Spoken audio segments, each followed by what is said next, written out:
All right. Welcome, everyone, to episode 21 of That Moment Heart to Heart Talk with Dr. Victoria Grinman. That's me. And today I am here with the incredible new friend, and incredible human, Susan Hum, who we call the Love Hacker. And Susan, thank you so much for being here today. Oh my gosh, it's a pleasure and it's an honor. And knowing what you represent and what you want to bring to the world, I'm more than happy just to expose myself real and raw 2000%. I love it.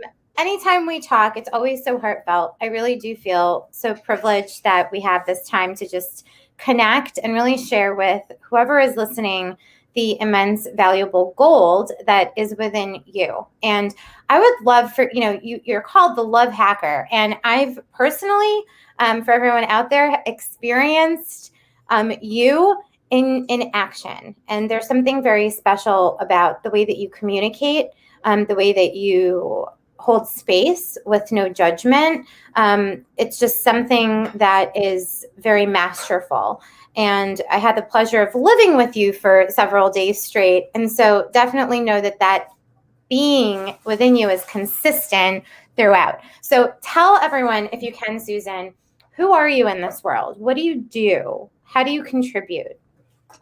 Well, I mean, you know what? It's funny because I've allowed myself over life to go through so many different experiences. I've changed boyfriends a million times. I've changed jobs a million times. I've changed everything as much as I changed my underwear. So my father used to say when I was younger, "Oh my God, Susan, you have a commitment issue. You're never gonna settle down. You're never gonna. You're always gonna find yourself, and you're never gonna be happy." That's what he used to say to me, and I would think, no, there's something. No, I need to do this. I need to go through all these changes and flips and pivots. And I realize only now at 51 years old that all those experiences gave me the ability to know myself. And I think we've lost that sense of who we are because we don't allow ourselves to go through these experiences. Everybody thinks it's a straight line. That's my way of discovering how to hack into my heart of truth. And that's why I guess I was given the name Love Hacker, because I bring everything back down to the stupid, because our heart complicates everything. It's not even our mind. People are like, "Oh my God, I got to calm my mind with meditation." No, it's your heart that's making you overthink everything. If your heart is not settled, your mind is not. So I just always go straight to your heart and I hack my way right to the core. It's like, what do you really want? No, that's not, I don't think that's really what. What do you really want? And giving somebody that honor and sacred space to just own what they want and who they are and how they feel without me stipulating or anybody else stipulating what you should be. So I've been in the corporate world for many years. I've been in sales and marketing. I've been in business development. I've been in financial markets.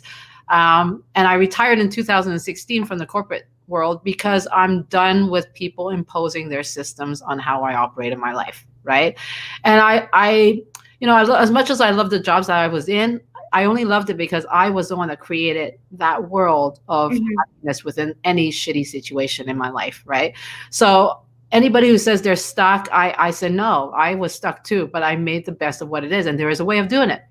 But when I retired, I said, there has to be more love in the world. There has to be more love in the world. And I thought, okay, well, I retired now I was 46 at that time. And I said, well, I could just relax now, because my dream from the age of 24 was to retire by 50, right? That was my dream. And to me, that was success, and that was financial success. But then I thought I was just going to hang out and just party the whole time. And girlfriends, go to the gym and have a kick-ass body. And I thought, like, after a week of doing, I'm like, oh my God, I'm bored. I got to go and do something. And that's what I've been doing for the last 5 years, is bringing more love to the world by helping people find their truth, their personal truth, and then establishing that strategy to hit the dreams. And it doesn't matter how old we are, but I'm here to elevate love consciousness. So I've been a master coach for a long time. I coach coaches because, to me, I work with coaches primarily in the beginning, because they are the ones that are about to change the world, right?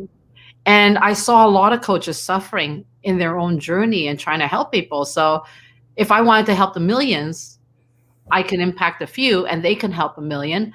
And that's what I call conscious leadership. So I've been really on that route now, the coaching route, for a long, long time. And then I kept working with people love, because I realized most people that suffer in life, it always goes back to love or lack of or conflict within. It's like everything, every successful executive I worked with, they had to get out of their own way because it was something on the love front, the home front, that always affected them. So I became really good at bringing love down to the stupid, right? It's not so complicated.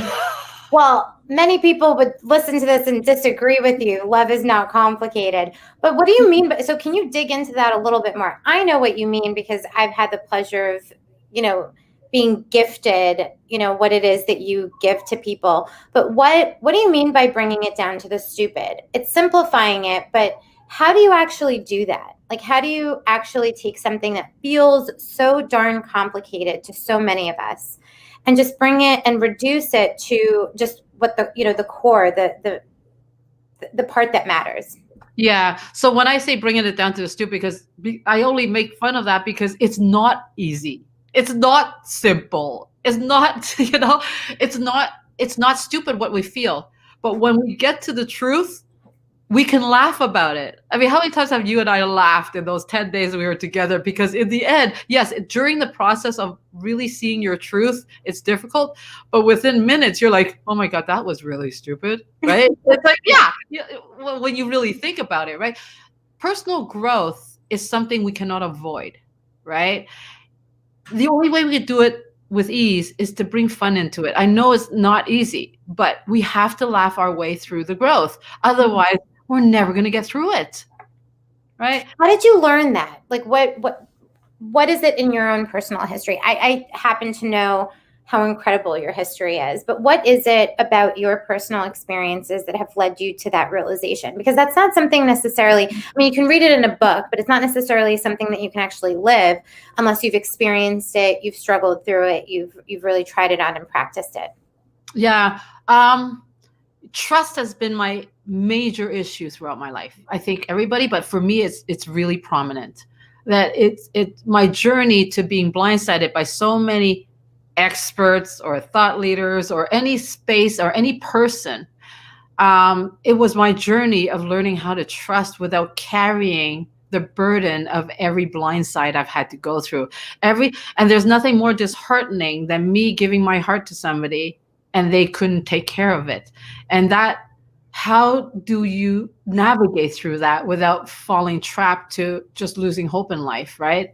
Yeah. So from the very beginning, I mean, I'm one of 4 children, and my father was working as a waiter, minimum wage, taking care of 4 kids under 5 at one point. So we were living in public housing, and I'm the oldest. So I remember my siblings, they would be more needy of attention, and I'm always the one that's independent and quiet. And I appeared stronger because there was no space for me. Like, my brother was taken to the hospital all the time because he was throwing up. He was like emotional, like he was just weaker, right? And then the other brother needed more attention. So he was like jumping off beds, breaking his arm to get the attention. And here I am, I'm like, geez, there's just no space for me. So from the age of that young, 5 years old, in my mind, I remember that I subconsciously programmed in me that I'm alone.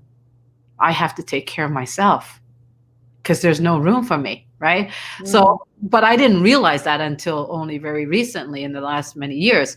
So, but knowing that, I just fought to succeed on my own and I depended on no one. So it was a gift, but yet it was a pain. Mm-hmm. But I had to learn how to let go of the pain so that because I was always focused on forward, right?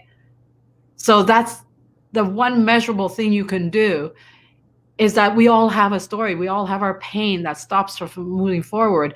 But I kept my eyes on the target. Mm-hmm. My eyes on the target, and just kept my eyes there. And I looked back to make sure that I know where I'm going, but I always turn my head right back around. And that's the only thing we can do to really find the solutions, because the solutions are not backwards. The solutions are forwards, right?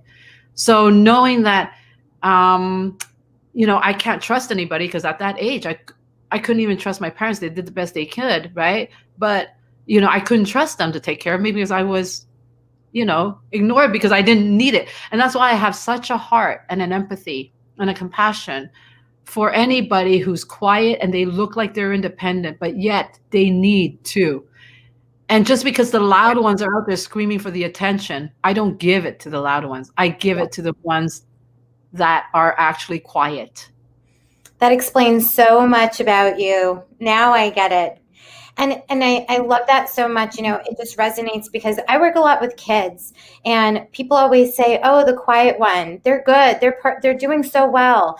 And I say there's a distinction, though. There's a distinction between someone who's quiet and doing the right thing and advocates for themselves when they know and they know how to, versus someone who is quiet and does the right thing but doesn't always know how to speak up.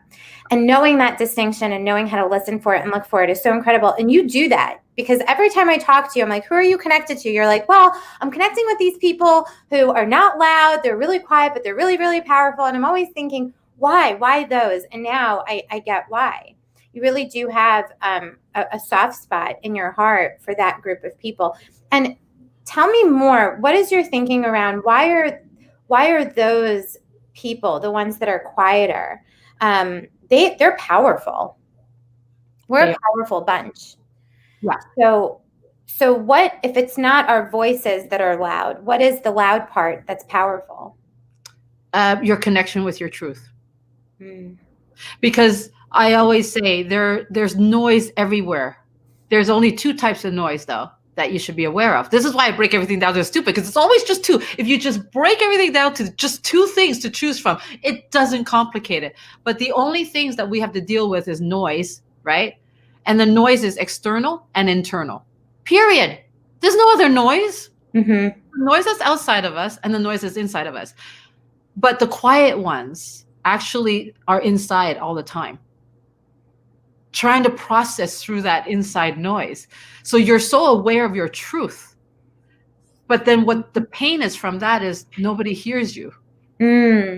So if we create a platform, a community, I don't even like community. The word community just is killed now by so many other communities I want to create a platform, a platform for all people who have a truth to express, right? And I don't even say speak. I want to see your expression, right? And the expression comes with everything from within you. Whereas when somebody speaks, you can craft something to sound really good, but I will see the expression, and that's where the discrepancy is, right? But we want expression, freedom of expression with respect for one another of their truth. And I think if we allow that space for somebody to say, that doesn't resonate with you, that doesn't resonate with me, and then the other person is trying to impose their agenda on you, is like, I hear you, I respect that, right? And not just pretend it's your fear. Because I think in society with all the noise and the outside noise, a lot of people that are stuck in that outside noise, it's a big part of distracting themselves from the inside. And the truth, their truth. Yeah. And then that's what advertising and digital marketing preys on. It's our doubts.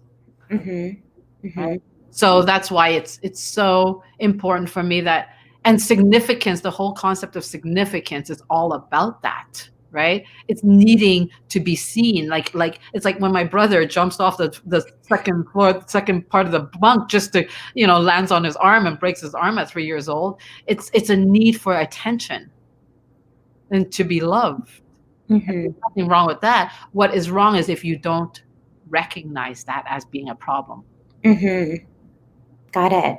Susan, what led you into the corporate realm, and then what made you stand out? Because I remember you sharing with me at one point that you had this gift of just, I don't want to say fixing things for people, but whatever blind spots they had, it's like you were able to really support them, and that was your gift of leadership. What led you to that world, and then what happened? You know what? I mean, from the age of young, I knew money is my only way to freedom.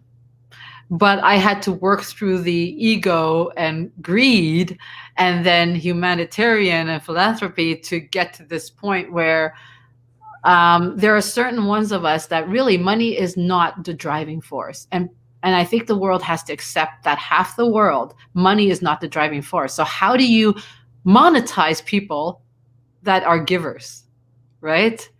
And don't try to make a giver into a taker. That's what my entire journey is, Mhm. So the interesting thing is, so I went into my first diploma was in medical technology. So I thought, okay, that's an easy way to make money. I'll go into the hospital system. I'll work in the labs. It's easy money, right? And then after a year of that, I'm like, oh my gosh, I did a calculation. And when you're working for unions, it's really hard to move up the ranks through your efforts. So I said, I did a calculation at the age of 22, 23, and I said, oh, this is not going to work, right? Because, so I decided to leave Montreal and go to Hong Kong, the world of opportunity to navigate through the space, to be seen and to be recognized based on my efforts and not based on my seniority, right? Mm-hmm. But so I went in there. So I went into corporate thinking that that is the way that I'm going to be successful, move up the ranks of corporate and, but I quickly realized at the age of 27 that I was making a lot of money based on my personality, right? And I'm a very good relationship builder. So, and companies used to hire me because I'm good at relationships, right? And leadership. So I walked away at 27 from a job and took a 30% pay cut at 27 to go and start at the bottom of the ranks to be trained in sales officially. And I hated sales. I hated sales from the day I walked into the whole industry of sales, right? And I still hate it to this day. But because there is a specific way of doing it. And I work through the imposter syndrome. That's my entire life, is not to become something that I'm not and to stand in my truth. So that's why I got into corporate. But I think, selling is so important now, but not necessarily for money, right? We have to be able to sell our ideas to people in a way that's done with love and compassion. Mm-hmm. Absolutely. And we have to be able to do that. Why would you say? Is it for me, and I'll share, I know that I can be of support to so many. And if I can't get that message across, it's not about me not winning. Those people don't win. They don't get to have what I can give. And so for me, the whole idea of sales or influence in that capacity comes from a place of really wanting to contribute. And is it similar for you, or do you have a different way of thinking about sales when it comes from a heart-centered place? Yeah, totally different. Yeah, I worked through that in my 30s. I remember I came back to Montreal for love. Yeah, don't do what I did unless you really thought it through. But it worked for me. It doesn't mean it works for everybody. There's a mindset behind it. But well, that is incredible. But I took the time off because 10 years in Asia really does age you. In many ways, good and bad. But I came back and did a finance degree, right? Because I figured, all right, that's where the money is. Easy peasy, right? So, but I did remember making a deal with the universe. Some people make the deal with the devil. No, I make the deal with the universe. Universe, let me keep doing what I do, which is coaching and life coaching of people, helping them get out of their own way. Let me not charge and just give and help people, but make sure that the money comes. Right. And I made that deal. It was a conscious agreement, right? And no joke, when I graduated, like even before I graduated, right, a month before I graduated, I got a job in a brokerage firm. And the first year I made over $150,000. That's the first year, right? And it was just so easy. And I thought, okay, well, I need to continue doing the work with people then. So I kept coaching all the time, but I wasn't charging that exorbitant amount. I just wanted to go out and help people and do my, what I call internship in life. But I got a lot of money in my career with like seriously no grind in the first 8 years. No grind, right? And that's what we have to do. And we have to actually own, what is it that we want? And I was so certain, like, I don't want to charge people crazy amounts. I'm not at that point where I feel like I'm worth that yet. but make sure I am getting my worth as a human, as a soul. I And love that's that. yeah. So that's why when I retired, my first year, I did make a lot of money in my coaching practice, but it's not because all of a sudden one day I woke up, I wanted to be a coach. I had been doing it for like 20 years. Yeah. Incredible. Yeah. So I would love to know a little bit more about your, measurable ways of making the impossible possible. If someone's reading that and they're not aware of how do you make the impossible possible? Is it a belief? Is it a mindset? What is it? Well, it's interesting. It is a mindset, because it starts with mindset first before belief even kicks in, right? Mm-hmm. And one of the Yeah. things, yeah, it really is. I mean, it's not one or the other, it's one leading to another. And you have to have the right mindset that kicks you into a momentum where you're repeating the same thing to instill a belief, because belief is done through repetition. Mm-hmm. So one of the measurable ways of doing it is make sure that you establish a very strong affirmation that you live by. Mm-hmm. And when I say measurable, the only things that are measurable in life are your results.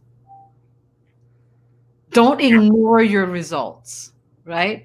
So one of my affirmations that I live by, one of them is opportunities are everywhere. They're everywhere. If one door shuts and it breaks your heart, if you don't allow that to send you into a rabbit hole of hell and misery, you'll see the next opportunity very quickly. But usually if you're in misery, you're not going to see an opportunity. So the result is, so where's the next opportunity? I don't see it. Well, that's why. So let's switch the belief of opportunities are everywhere, and you'll see very quickly the opportunity appear. That's how I measure things. I measure through results. I love that. What's another one of your affirmations that you live by? Love is everything. How do you define love? It's a funny question. My publisher keeps asking me the same thing. She's like, so what is love, Susan? Right? Love is your ability, is measured by your ability to say no. Say that again and explain what you mean. When something makes sense, but you want it explained and dug into. I'd like for you to dig into it a little bit. Yeah. Love is your ability to say no. Yeah, because that's one of my greatest lessons in my life is I made a decision that love is everything for me, right? But I realized, dang, it's for everybody, right? Mm-hmm. But love is what has kept me believing that that ideal love story for me, which is everything. It's having the financial freedom, having the love with it, having great children, having great family, right? Having great friends, having great business alliances. That's what I call all love. So, but it starts with self-love. So the journey to getting everything had to put me through the ringer of how to love myself. And one of the things about love is loving myself enough, and what I believe is the best for me and humanity is letting go of the things that don't serve me without guilt. Incredible. And it's not an overnight thing. But if we keep hanging on to that, how important is love to you, number one, and owning it, because a lot of us don't even want to say it because we don't believe that it's possible. So why bother? And the classic thing from people is, it's probably not going to happen. So why would I set myself up for misery? Well, then what are you living for? Yeah. And personal growth, by the way, there's a misnomer in that term. Personal growth is not about growing. Personal growth is about allowing yourself to grow by letting go of the weight that you're carrying with you. Mm-hmm. So much of this makes sense to me, and I see it so much in the people that I work with. And all, tell me if you see this too. Sometimes we hold on to things thinking that if we hold on to them, if we don't hold on to them, one, it will mean that it wasn't like it didn't affect us. Like we want to hold on to things that hurt us because it like validates our pain. So letting go would mean, it never existed, right? It's like enabling it. And then the other thing is people hold on to the pain because they don't, when I ask people, do you love yourself, in a sense where you deserve not to walk around with such heavy, burden of the past on you? It's not something that people think about. They're like, do I love myself enough to let it go? Well, that's interesting. We don't normally do that. How do you coach people to do that, to let go of something that has been part of their identity for a very long time?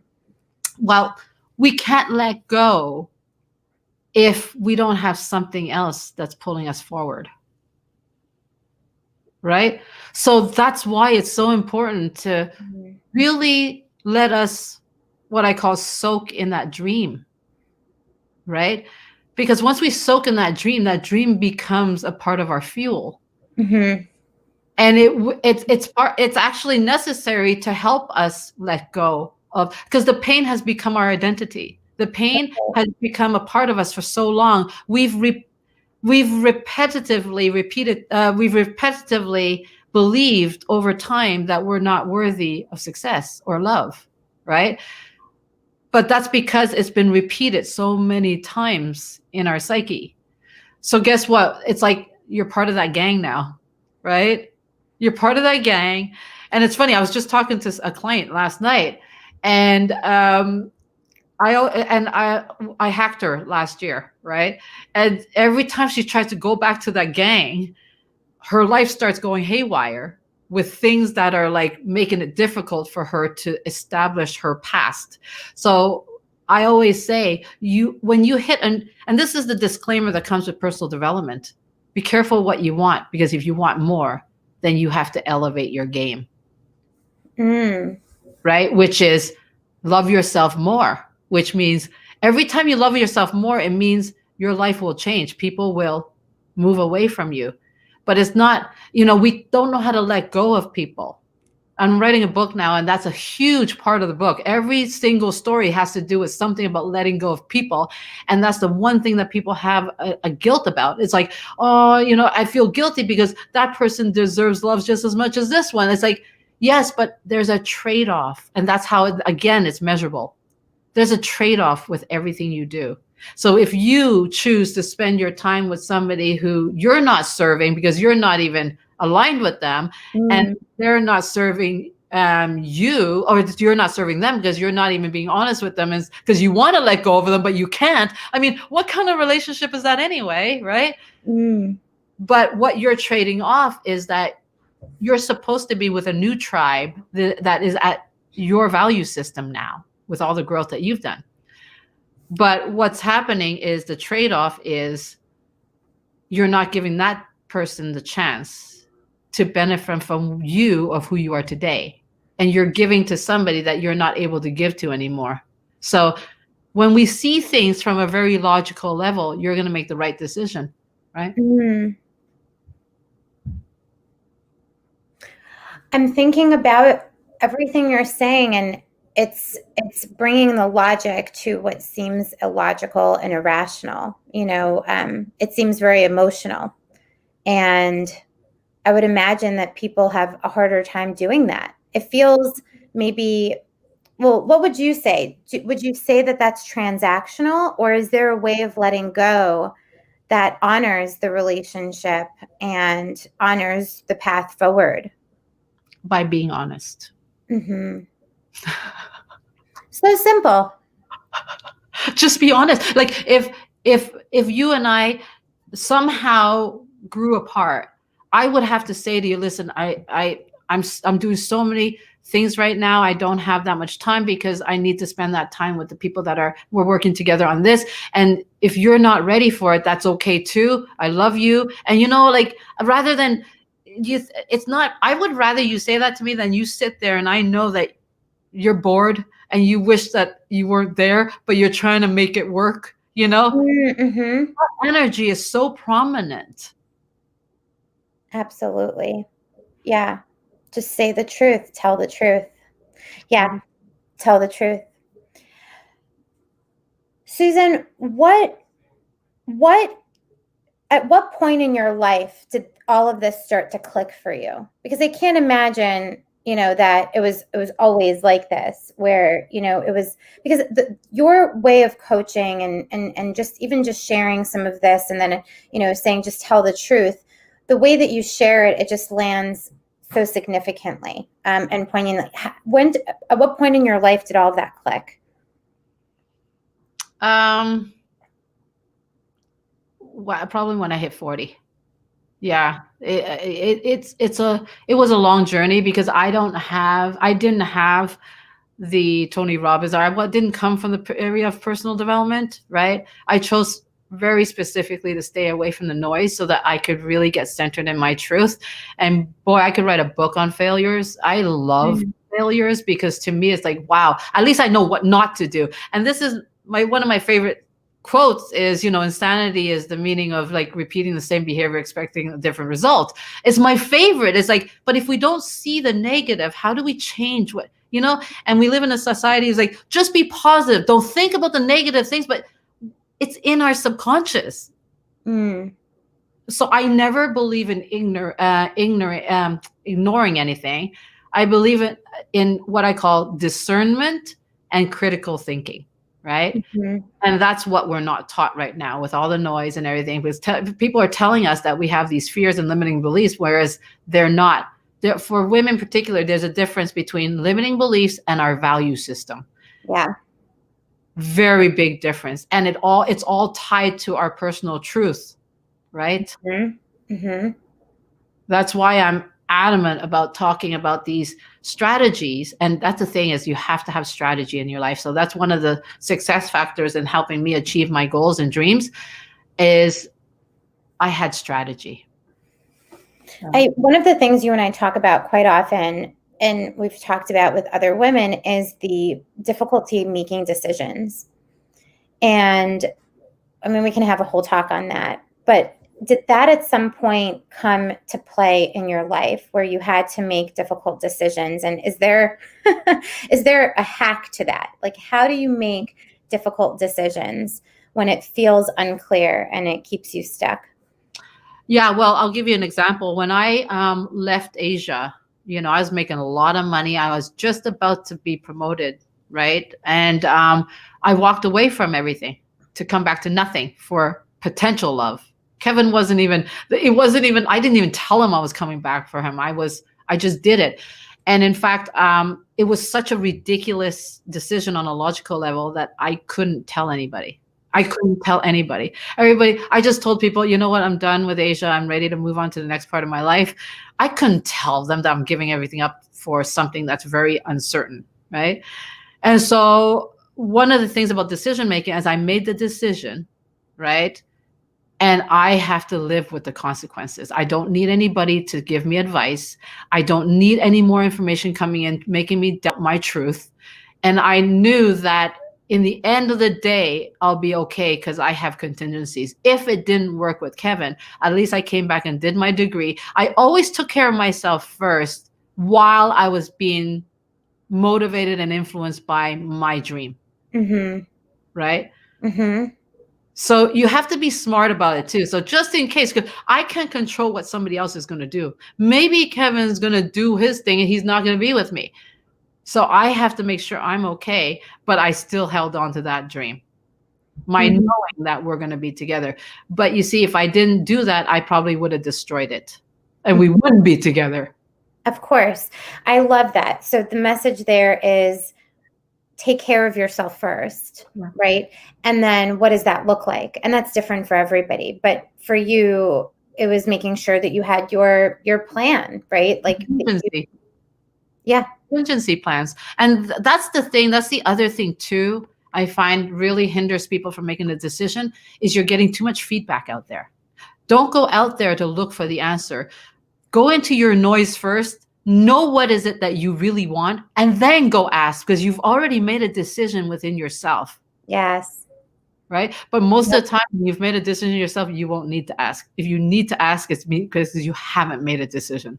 That's right. And Susan, what is your take on, and so many things in my mind right now that happened in the last few years for me where it was just that. It was like, I used to be someone who asked all the time, what do you think? What do you think? And there were moments where I had to make the decisions. It didn't matter what anyone thought. And when I knew, how do you deal with when people disagree with your decision and your truth?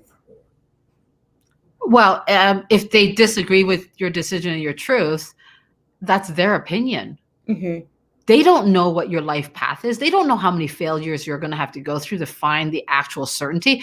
Our Mm-hmm. journey in life is to find our own certainty. That's all it is. But Mm-hmm. how many uncertainties do you have to go through to know what doesn't work so that you know what not to repeat? That's really what it is. So if somebody disagrees with me, it's like, well, what basis? First of all, I look at, have they achieved what I've achieved or that I want to achieve? I look at, that's called discernment, Okay. right? Mm-hmm. I've asked thought leaders that are very well known on their opinions, and they gave me an opposite thing that's right for me, and I refused it. Mm-hmm. So I asked to gauge, where is it that I stand in terms of where I want to be, but it doesn't change my mind. You see what Yeah. I mean? Mm-hmm. I love that. You are so certain. What do you do when you're having a breakdown? What's your go-to? Kevin. No, but you know what? That's what makes a marriage so beautiful, is that when I need him to just be the wall, he's just the wall. But we've had to work to that point, right? He didn't know when to be my wall and when to run away because I can be scary. But yeah. You? Scary? No, you know what? One of the things I really learned recently in the last year is Susan needs her ego check-in time 24/7. Like it's really, that's one of the biggest journeys for me, is having my ego check-in, and that I'm not infallible and I am vulnerable and I do need to have people around me, and I do love having that connection. And I'm not independent. I don't want to be independent. I had to be, but I don't want to be, you Yeah. know? And it's okay to say that. Yeah. I love that. I love the relationship that you and Kevin have, and in the time that we spend together, you were just so honest about your journey and getting to where you both are today, which I think is another really special thing about you, Susan, is the willingness to really just be authentic and not inflated authentic, where you're preaching so much as just sharing what's there and how you got there, and that it's constantly evolving and changing and shifting, and you're shifting with it. And I just think that's incredible. It gives other people an opportunity to be contributed to. Yeah, thank you. All I want is to be loved for my personal truth, not for what I want you to see, but I just want people to just love each other for who you are, Mm-hmm. not what you're trying to be, somebody that will make them love you. And I think this is such a powerful, this is where certainty stands. It's like, if we all stand in this space, then everybody would feel heard. Then there wouldn't be this resentment and conflict out there where people are destroying each other because you're not agreeing with me. And then that's what's happening. Just because I don't agree with you, I'm an enemy. That something's gone wrong there. Very wrong. Very wrong. It's a rule that we've started to live by. If there's no agreement, we don't like you, or I don't like you. And that does create walls. It creates walls, and it creates people to be either even louder or to go back into themselves and not share. And either one of those are not conducive to what we're talking about, which is really creating a space for people to be their birthright expressed. And so that's what I love about your movement, Steel Rose. I would really love for you to share a little bit about that. Yeah, Steel Rose, I've worked with men all my life. And last year in 2020, I decided, I think I need to help women now. I think I need to own my womanhood. And I am a woman, and I am just as vulnerable as everybody else. And yeah, it's time that I stand on behalf of women and honor women, right? And so I created Steel Rose Movement, which is really a conscious leadership platform for women to help each other elevate one another, and also to narrow that divide in society. It's primarily the divide between viewpoints, right? And that is really the glue between all other division or inclusion issues out there. It's not about multicultural. It's not about the color of our skin. It's about having different hearts come together. And I think, and this is because I have never really been heard, or I never felt the worthiness to express myself, because I hear all these stories that are much worse than I am. I didn't come from sexual abuse or like trauma to that extent, but my pain has been silence, right? Silencing my worth because everybody else that's louder seems to always get the validation. And so at which point do we become worthy of speaking our truth, right? And I think there are a lot of us like that, you know, the louder ones that are more needy get the attention. So I created Steel Rose. It's a movement, and it's creating a whole new social culture around, for women particularly, to get back into their personal truth. And that no freaking means no. And that's it. Okay. It's crazy. I come from sales. I know every sales tactic out there to manipulate somebody out of their personal truth. Okay. I've been trained in that. I smell it from a mile away. And no does not mean no in the sales world. Do you want to come with me for a new lease on my car? I need you. We need you, because I'm going to definitely need you to smell out any sort of manipulation. But on a serious note, that's incredible that you have that perspective. And for someone who understands that sales is so important, what is the clear distinction for you between influence with integrity and sales from the vantage point that you just speak about? Under Steel Rose, I've created a new philosophy called femtegrity, where I will not tell you that I will do something and take your money if I'm not certain I can deliver it. Mm-hmm. I will be realistic in the value exchange to be more fair. It's not fair now because everything has become numbers. So femtegrity is all about the no. Mm-hmm. And we're going to change the whole concept of influence in sales, in that if Victoria says no to me, I'd be like, I get it. You're not feeling it. And it's probably my fault that I'm not explaining it to you, that you're not trusting me. And I get it. So it's my responsibility to earn your trust, but not for me to manipulate you on your doubts. I could send you into another vortex of confusion where I put you in fear mode, and without me, you can't do it. I love it. First of all, I just want to share, the other night I started reading The Speed of Trust, Stephen Cowboy. Do you know it? Anyway, it's all about trust. And it talks about when people are not, and it's trust in leadership, trust in life. When people don't trust us, that's about something over here. It's not about something over there. And it starts, he says, with self-trust. Do I trust myself? And it starts over here. And that's where the development and growth has to start. That's incredible. I love that. So really sharing with people, if somebody's not picking up what you're putting down, it's really, what is it about how I'm communicating that has that be the case? And you know what? Sometimes, Susan, isn't it true that people are still, even in your best communication, people are just not into it? Of course. And that's okay. Of course. It's funny because even when I work one-on-one with clients, I actually don't take them on right away. I challenge their yes. I challenge it. It's like, yes, Susan, I definitely want to work with you. Oh my God. I was like, you know what? I think I've sold you on something. So can you just go and meditate on it overnight and come back to me? If you still wake up wanting this inspiration to work with me, okay, let's do it. But I have a funny feeling I've triggered something I've triggered an addiction to look for hope. And that's not what I want. So let's go apart.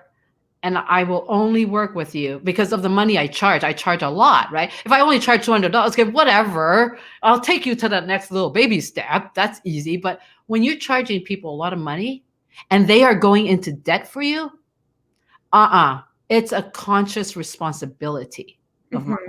That's what happens with conscious leadership. When you get into the consciousness level, you have such an influence on people that you are preying on their hopefulness. And that is a responsibility that I don't take lightly. That's why I love you. And you're an incredible, anyone who's met you, like, can I work with Susan? I'm like, well, I mean, if you want to go into debt, no, I'm kidding. But truly, I think what your story, there's so much more to your story. We didn't even get into the Sex and the City version of living in Asia, but there's so much more to you and your story.